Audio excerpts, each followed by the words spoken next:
तो इस वीडियो में आप लोगों को देखने को मिलेगा कि रामेश्वरम कैसे पहुंचना है, कहां पर रुकना है, कहां पर दर्शनों के लिए जाना है और कहां पर आपको खाना खाना है। तो ये सारी जो बेसिक जानकारियां हैं वो इस वीडियो में आपको देखने को मिलेंगी। तो मेरा नाम है संजय सिंह तोमर और आप लोगों का तहे दिल से स्वागत करता हूँ आपके अपने यूट्यूब चैनल जकुस्त पर। तो आज हम लोग पहुंचेंगे रामेश्वरम धाम, जो कि भारत के चारों धामों में से एक धाम है और यह पूरा नगर स्थित है समुद्र के एक टापू पर, जो कि है भारत के तमिलनाडु राज्य में। रामेश्वरम धाम पहुंचने के लिए आप बस मार्ग से भी जा सकते हैं, पर जो सबसे उत्तम मार्ग है वो है रेल मार्ग, जिसके लिए मदुरई और चेन्नई से डायरेक्ट ट्रेन मिल जाती है रामेश्वरम आने के लिए।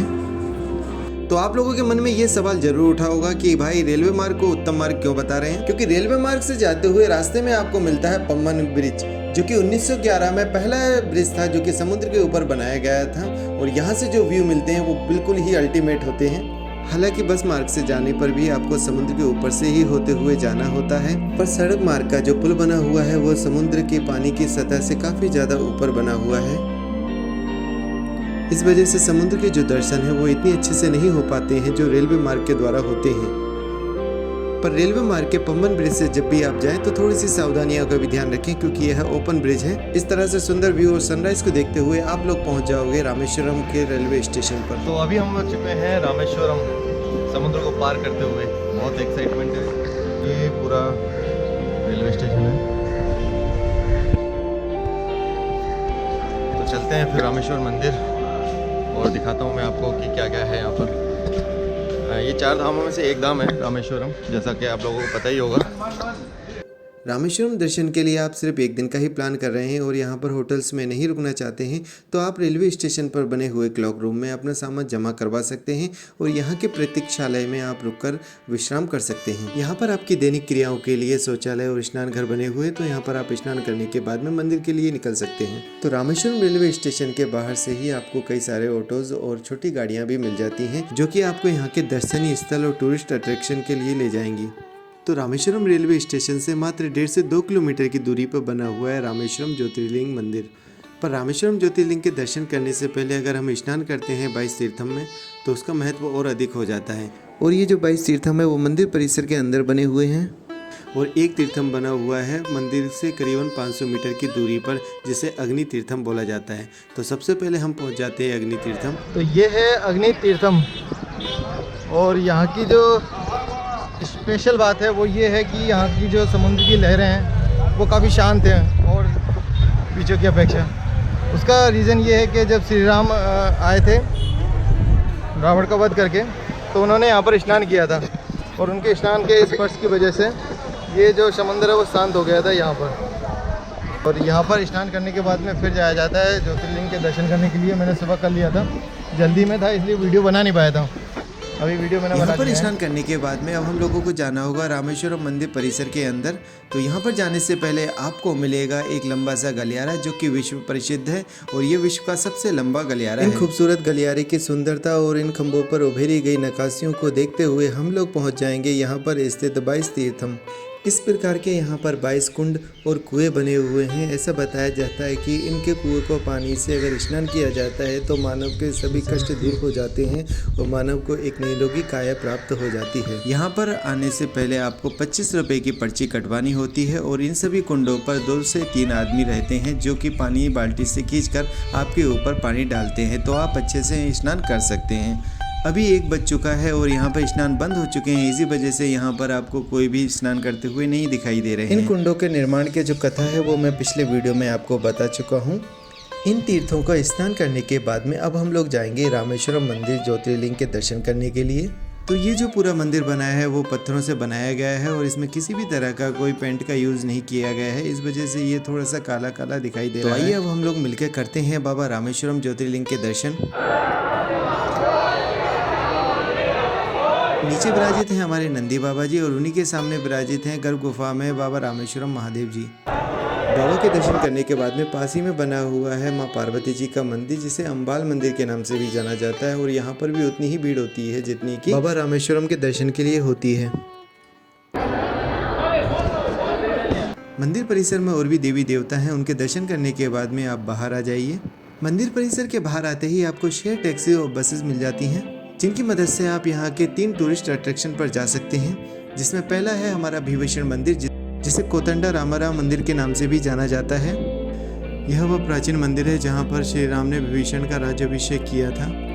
और बताते हैं कि यहाँ पर श्री राम से उनकी भेंट हुई थी, तो ये रास्ते में पड़ता है। और यह रामेश्वरम मंदिर से करीबन 9 किलोमीटर की दूरी पर है। और किराए की अगर मैं बात करूं तो इसका मुझसे 180 रुपये किराया लिया गया था, जिसमें मुझे 3 टूरिस्ट अट्रैक्शनों पर ले जाने का बोला गया। जिसमें पहला था विभीषण मंदिर, दूसरा था धनुषकोडी गांव और तीसरा था हमारा last land of India Dhanushkodi. आइए अब हम लोग चलते हैं धनुषकोडी गांव। 1965 में यहाँ पर पूरा एक रेलवे स्टेशन हुआ करता था और बहुत ही संपन्न ये जगह मानी जाया करती थी। बट उसके बाद में क्या हुआ कि सुनामी आती है और ये पूरा का पूरा जो गांव था वो पूरा डिस्ट्रॉय हो जाता है, काफ़ी लोगों की इसमें जान भी जाती है। तो उसके बाद में फिर यहाँ पर विकास हुआ नहीं।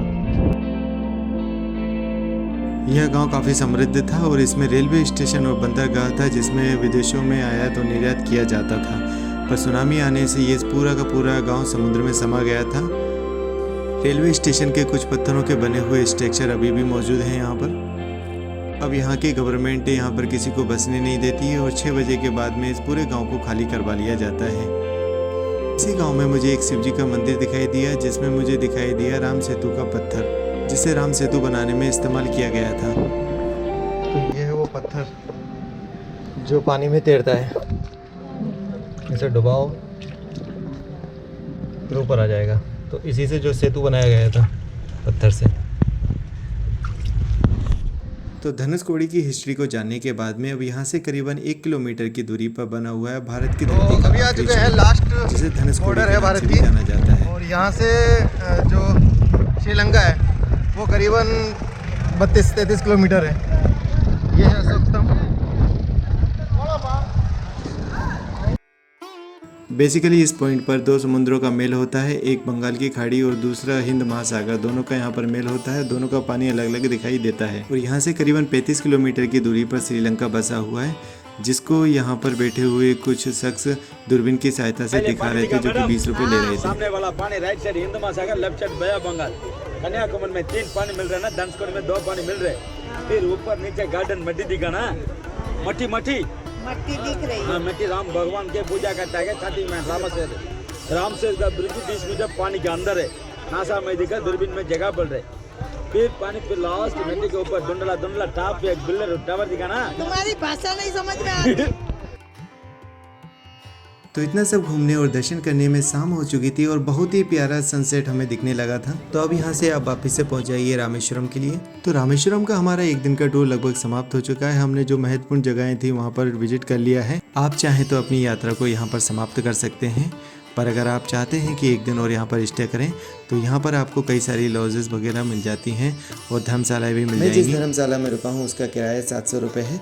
वैसे यहाँ पर आपको 500 रुपये से लेकर 700 रुपये में साउथ मिल गेट जाता है और यहाँ से एंट्री होती नहीं है, ईस्ट गेट से होती है एंट्री। इसी के सामने ये रेस्टोरेंट है जहाँ पर गजब का लाजवाब खाना मिलता है। तो रामेश्वरम मंदिर के आसपास में काफ़ी सारे शुद्ध शाकाहारी भोजनालय मिल जाएंगे। तो मैं आ गया हूँ अभी महेश्वरी भोजनालय, जहाँ पर 100 रुपये में बहुत ही अच्छा खाना मिल जाता है। इसी रेस्टोरेंट से मैंने ले लिया है 100 रुपये का टोकन। तो आइए अब चलते हैं, देखते हैं भोजन कैसा है। ये तो है तुरई की दाल है, आलू है, कड़ी है और रोटी है। साथ में पापड़ और चावल भी थे। खाने की बात करूँ तो बड़ा ही औसम है, एकदम बजट में है और बहुत टेस्टी है। तो ज़्यादा दूर जाना नहीं पड़ता। और खाने की टेस्ट की बात करूँ तो लाजवाब है। मतलब 100 रुपये में इतना सब कुछ मिल रहा था ना, दिल खुश हो गया। तो आप आ सकते हैं यहाँ पे और टूर में इसको ज़रूर शामिल कीजिए, बहुत अच्छा लगेगा आपको भी यहाँ पर आकर। खाना लिमिटेड है, कोई लिमिट नहीं है, कितना भी खाइए। और रोटियाँ गजब की थी, खोल के थे और बिल्कुल एकदम घर जैसा टेस्ट था। यहाँ पर 4 से 5 किलोमीटर के अंदर और भी दर्शनीय स्थल और टूरिस्ट अट्रैक्शन है, तो वहाँ पर आप लोग 1 दिन रुककर विजिट कर सकते हैं। यदि आपको यहाँ पर और भी टूरिस्ट प्लेसेस पे जाना है तो उसके लिए आप यहाँ पर ट्रैवल एजेंसी से कांटेक्ट कर सकते हैं, जिनके कुछ पैकेज होते हैं, उनको पैकेज आप ले सकते हैं, पर ये थोड़े से महंगे पड़ते हैं। मैं इनको बिल्कुल भी सजेस्ट नहीं करूँगा कि आप लें। लेके जाएगा, साक्षी हनुमान लेके जाएगा, धनुषकोडी बीच लेके जाएगा और टो समुद्र संगमम लेके जाएगा, विभीषण मंदिर लेके जाएगा, डॉक्टर अब्दुल कलाम का हाउस दिखाएगा, सीता तीर्थम दिखाएगा, लक्ष्मण तीर्थम वहाँ लेके जाएगा और पंचमुखी हनुमान का वहाँ लेके जाएगा, फ्लोटिंग स्टोन दिखाएगा। कृष्णा प्रणाम वो दिखाएगा, डॉक्टर अब्दुल कलाम का मेमोरियल दिखाएगा, पान कंका लेके जाएगा, वहाँ दर्शन कराएगा, एकनाथ रामनाथ टेम्पल मंदिर लेके जाएगा, पापन ब्रिज लेके जाएगा। इसके अलावा और एक दो है वो भी लेके जाएगा, अपना ड्राइवर के साथ में मिलजुल के जाएगा तो वो भी और पूरा दिखा देगा, कोई हंसी खुशी से दिखा के आपको लेके आएगा। आराम से आपको सेवा पूरा करने के लिए हम लोग बैठा है, कभी भी आइए, हम पूरा सेवा आपको करके देंगे। ये पैकेज का भी ये पूरा टोटल पैकेज आप देखना जाएगा, इसका तो 2200 रुपये लेता है। मतलब ये हम लोग ऑफिस है, गाड़ी वाला के पास डायरेक्ट आप लेने जाएगा 1900 रुपये 1800, इसका 400-500 रुपये लेता है। कार का टैक्सी का मतलब ऐसी गाड़ी है।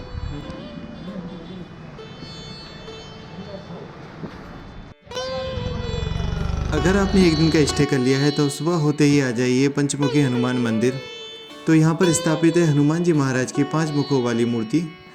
हनुमान जी महाराज का दर्शन करने के बाद में पास में ही बना हुआ है एक मंदिर जिसमें रखे हुए हैं राम सेतु के बड़े बड़े पत्थर। यहाँ पे इस प्रकार के बहुत बड़े बड़े फ्लोटिंग स्टोन रखे हुए हैं, इनका आप सिर्फ दर्शन ही कर सकते हैं, इनको छुआ नहीं जा सकता।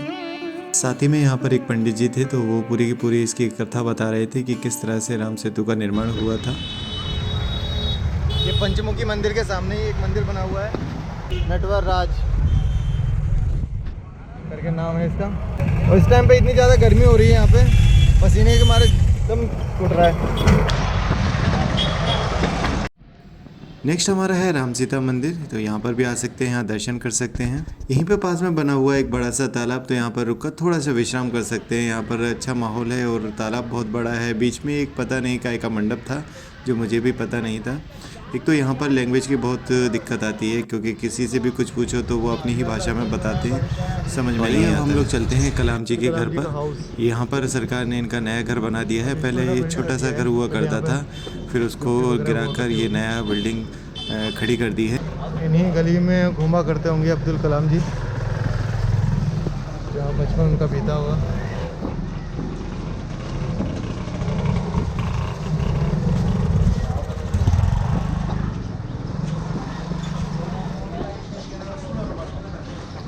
अभी कलाम जी के घर में 3 फ्लोर हैं। जो नीचे का फ्लोर है वो कलाम जी के परिवार वालों को दिया गया है। ऊपर के फ्लोर में उनने जो अचीवमेंट किया है उनकी प्रदर्शनी लगाई गई है। और तीसरे फ्लोर में उनसे रिलेटिव जो भी प्रोडक्ट हैं वो सेल किए जाते हैं। तो वहाँ से आप कुछ भी उनकी किताबें या फिर उनके बारे में जीवन परिचय ये सब वहाँ से आप खरीद सकते हैं।